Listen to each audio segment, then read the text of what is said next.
that is the Inday Sara 2028 movement nationwide. Would that be okay with you guys? Ako po si Atty. Torion. Una-una, ako po ang abogado ni Pastor Apollo Sitibuloy. Noong una kami inatake po doon sa KOJC compound. Alam niyo po anong nangyari kay Pastor, ngayon po ay siya pa rin ay nakakulong. Maski ano pong ginawa natin, wala tayong magawa kasi po siya ay naging proyekto ng pamahalaan ito upang pahirapan ang lahat ng mga sumusuporta kay Tatay Digong. Alam niyo po yan. And then it happened na pagkatapos niyang atakihin ng KOJC, wala na silang yeme, wala na silang hiya, si Tatay Digong na mismo. At ang nangyari po, doon po ako sa Hong Kong at ni-request ako ni ES na kung pwede ba ay pasali ko siya sa kanyang petisyon doon sa certiorari na na-prepare ko na sa ating mahal na Senador Bato de la Rosa.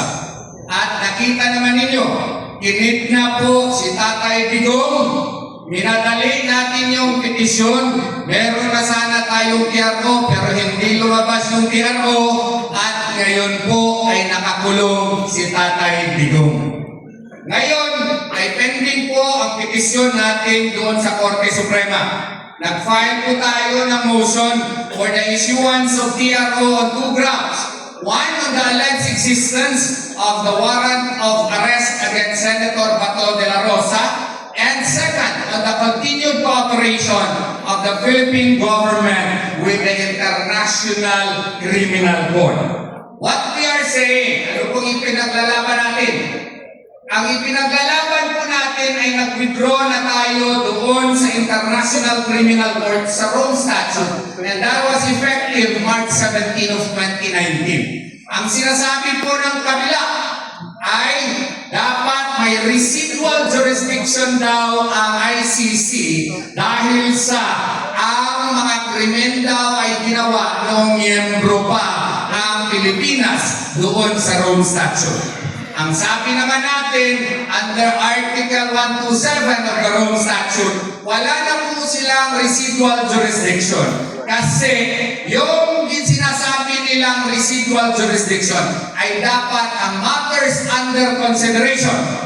Yung pag-imbestiga po ay dapat naka-binbin na sa pre-trial chamber bago makonsidera mo na nandun na sa konsiderasyon ng ICC ang kaso ni Tatay Digong. Pero ang nangyari po dito, nakarating po sa pre-trial chamber yung kaso, the Philippine situation in 2021.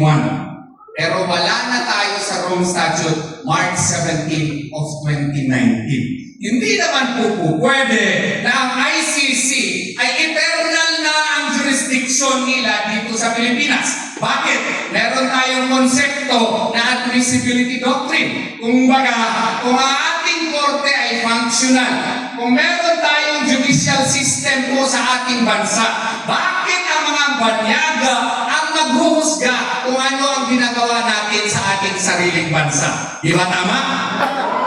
Hindi naman po pwede na si Tatay Digong ay desisyonan na isang korte na hindi na tayo miyembro. Hindi naman po pwede na mga banyaga ay magdidesisyon kung anong nakakabuti sa ating bansa. Di ba po tama?